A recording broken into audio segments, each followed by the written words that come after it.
রোজ রোজ একই রেসিপি খেতে খেতে আমরা কিন্তু ভীষণই বোর হয়ে যাই। তখন মনে হয় একেবারে নতুনত্ব নতুন ধরনের একটা রেসিপি হলে খেতে বেশ ভালো লাগতো। বন্ধুরা, আজ আমি আপনাদের সাথে পেঁয়াজের একেবারে অজানা নতুন স্বাদের এক রেসিপি নিয়ে হাজির হয়েছি। আবার বাড়িতে রান্নার কোনো সবজি মাছ এই সমস্ত কিছুই না থাকলে পেঁয়াজ দিয়ে একদম চট জলদি এই রেসিপি বানিয়ে নিতে পারেন। গরম গরম রুটি পরোটা যে কোনো কিছুর সাথেই খেতে দারুণ লাগে। আপনাদের সাথে কথা বলতে বলতে এখানে আমি 6টা ছোট সাইজের পেঁয়াজকে খোসা ছাড়িয়ে পরিষ্কার করে ধুয়ে নিয়ে 4 ফালি করে কাট লাগিয়ে নিয়েছি। এখন পেঁয়াজগুলোকে সাইডে সরিয়ে রাখলাম। এরপর নিয়েছি দুটো মিডিয়াম সাইজের টমেটো। পাকা টমেটো দুটোকেই ছোট ছোট টুকরো করে নিয়েছি। এরপর টমেটো একটা মিক্সির জারে নিয়ে একদম মিহি একটা পেস্ট বানিয়ে নিতে হবে। আমি 6টা মিডিয়াম বা ছোট সাইজের পেঁয়াজের জন্য দুটো টমেটো ব্যবহার করলাম। দেখুন, টমেটো দুটোকে একদম মিহি করে পেস্ট করে নিয়েছি। এখন এটাকে সাইডে সরিয়ে রাখবো। চলে এলাম ওভেনের কাছে। ওভেনে বসিয়ে দিয়েছি একটা কড়াই। কড়াই বেশ ভালো করে গরম করে নিয়ে দিয়ে দিলাম পরিমাণ মতো সর্ষের তেল। তেলটাকেও মোটামুটি ভালো করেই গরম করে নিয়েছি। এখন এর মধ্যে এক এক করে পেঁয়াজগুলোকে দিয়ে দিতে হবে।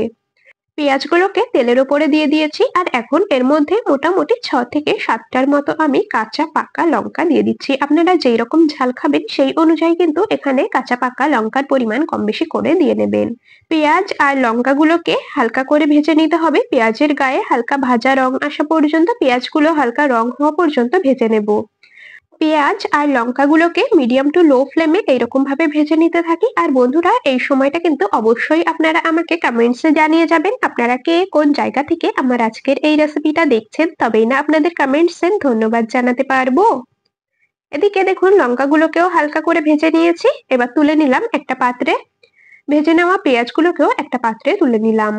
তবে খুব বেশি ভাজবার দরকার নেই। আশা করছি আপনারা দেখেই বুঝতে পারছেন লঙ্কা আর পেঁয়াজ কতটা পরিমাণে ভেজে নিতে হবে।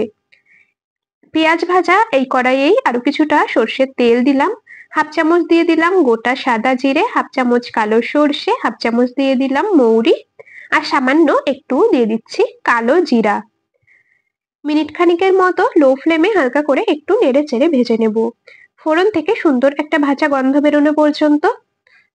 তো মিনিট খানিক মতো ভেজে নিয়েছি। এখন দিয়ে দিচ্ছি 1 চা চামচ হিং। আপনারা যারা হিঙের গন্ধ পছন্দ করেন না তারা কিন্তু নাও দিতে পারেন, তবে এই রেসিপিতে হিং দিলে এর স্বাদ গন্ধ দুটোই কিন্তু ভীষণ ভালো হয়। একটা বড় সাইজের কুচিয়ে নেওয়া পেঁয়াজ দিয়ে দিলাম। পেঁয়াজটা সুন্দর গোল্ডেন ব্রাউন ভাজা হয়ে আসা পর্যন্ত ভেজে নেব। দেখুন, পেঁয়াজটাকে হালকা করে ভেজে নিয়েছি, নরম হয়ে গেছে আর সুন্দর রং ধরেছে। আর এখন এর মধ্যে দিয়ে দিলাম টমেটো পেস্ট। টমেটো পেস্ট থেকে তেল ছাড়া পর্যন্ত, টমেটোর কাঁচা গন্ধ যাওয়া পর্যন্ত আবারও কিন্তু এই রকম ভাবে মিডিয়াম ফ্লেমে বেশ কিছুক্ষণ সময় ধরে ভেজে নিতে হবে। তো টমেটো পেস্ট দিয়ে হালকা নেড়েচেড়ে নিয়ে এর মধ্যে দিয়ে দিচ্ছি 1 চামচ ধনে গুঁড়ো, দিয়ে দিচ্ছি 1 চামচ শুকনো লঙ্কার গুঁড়ো, পরিমাণ মতো হলুদ গুঁড়ো।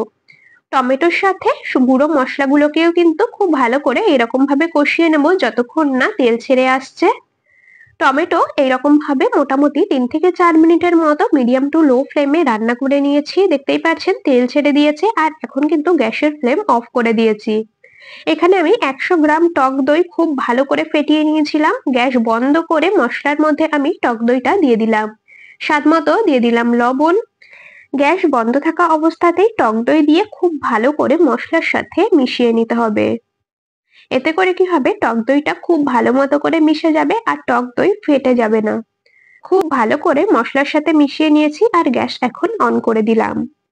মিডিয়াম ফ্লেমে এখন এটাকে ঢাকা দিয়ে আরো কিছুক্ষণ রান্না করব যতক্ষণ না টক দই থেকে তেল ছেড়ে আসছে। মোটামুটি 2 মিনিটের মতো আমি ঢাকা দিয়ে মিডিয়াম ফ্লেমে রান্না করে নিয়েছি আর এখন ঢাকা খুলে নিলাম। দেখতেই পাচ্ছেন টক দই থেকে কিন্তু বেশ খানিকটা তেল ছেড়ে দিয়েছে।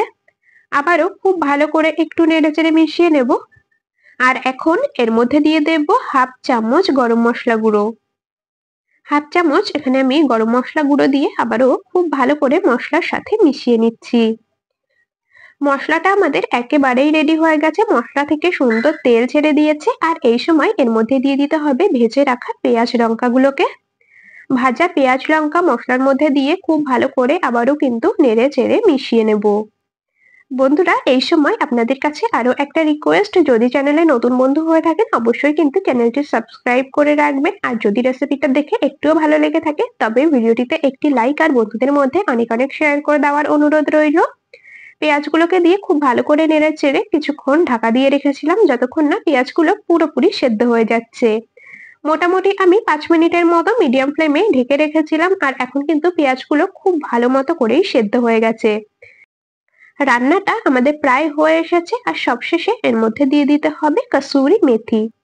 এখানে আমি ওই 1 চামচের মতো কাসুরি মেথি ড্রাই রোস্ট করে নিয়েছিলাম। কাসুরি মেথি 2 হাতের মাঝখানে একটু রাফ করে তারপরে ওপর থেকে ছড়িয়ে দিচ্ছি। বন্ধুরা, পেঁয়াজের এইরকম রেসিপি আগে কখনো খেয়েছেন কিনা অবশ্যই কিন্তু আমাকে কমেন্টসে জানিয়ে যাবেন। আর যদি না খেয়ে থাকেন একবার বানিয়ে দেখতে পারেন, গরম গরম রুটি, পরোটা, লুচির সাথে খেতে দুর্দান্ত লাগে। কাসুরি মেথি দিয়ে খুব ভালো করে মিশিয়ে নিয়েছি, আর এখন এই পেঁয়াজের সবজি গরম গরম পরিবেশন করার জন্য একেবারে কমপ্লিট।